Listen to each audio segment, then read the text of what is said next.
सरोजनी पर राजद्रोह का आरोप।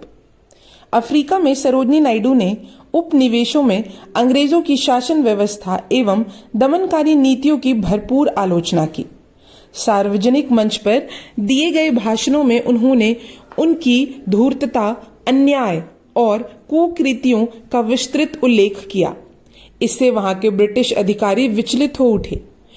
उन्होंने इंग्लैंड के कौंसिल को एक पत्र लिखा जिसमें भय प्रदर्शित करते हुए कहा गया था, सरोजनी नायडू के भड़काऊ भाषणों को सुनकर जनता उत्तेजित हो सकती है।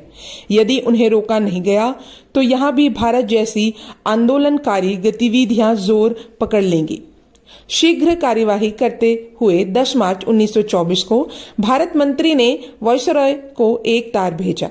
इसमें सरोजनी नायडू पर राजद्रोह का आरोप लगाते हुए उनकी विरुद्ध कार्रवाई करने का आदेश दिया गया था, लेकिन अंतर्राष्ट्रीय स्तर पर उनके बढ़ते प्रभाव को देखते हुए यह अभियोग वापस ले लिया गया। गांधीवाद का प्रचार।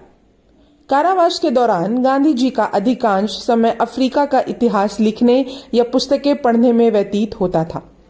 पढ़ने लिखने में वे इतने तल्लीन हो जाते थे कि उन्हें खाने पीने की कोई सुध नहीं रहती थी। इस अनियमितता के कारण उनके पेट में फोड़ा हो गया, जिसका पूना के एक अस्पताल में ऑपरेशन हुआ। परंतु उनके गिरते स्वास्थ्य से सरकार चिंतित हो उठी और 5 फरवरी 1924 को बिना शर्त उन्हें मुक्त कर दिया गया। कस्तूरबा गांधी और सरोजनी की अथक सेवा से वे स्वस्थ हो गए। गांधी जी सामाजिक कार्यों में पुनः जुट गए थे। उनकी प्रिय शिष्या सरोजनी ने भी कमर कस ली थी। अप्रैल माह में उन्होंने सूरत का दौरा किया। हिंदू मुस्लिम आबादी वाला वह क्षेत्र भारत के प्रमुख वस्त्र निर्माण केंद्रों में से एक था। अनुकूल भौगोलिक स्थिति देखते हुए अंग्रेजों ने यहाँ अनेक कारखाने स्थापित किए थे। गांधी जी का सूरत आने का उद्देश्य हिंदू मुस्लिम एकता एवं भाईचारे को सुदृढ़ करना, विदेशी कपड़ों का बहिष्कार करना, खादी को प्रोत्साहित करना तथा शराब पर प्रतिबंध लगाना था। उनके इन विचारों को जन जन तक पहुंचाने का कार्य सरोजनी नायडू ने किया। उन्होंने घर घर जाकर महिलाओं को जागरूक किया तथा शराब की दुकानों के आगे धरने दिए। खादी का प्रचार करते हुए लोगों को चरखा चलाने का प्रशिक्षण दिया। हिंदू मुस्लिम एकता को मजबूती प्रदान करते हुए उन्होंने अनेक ओजपूर्ण भाषण दिए।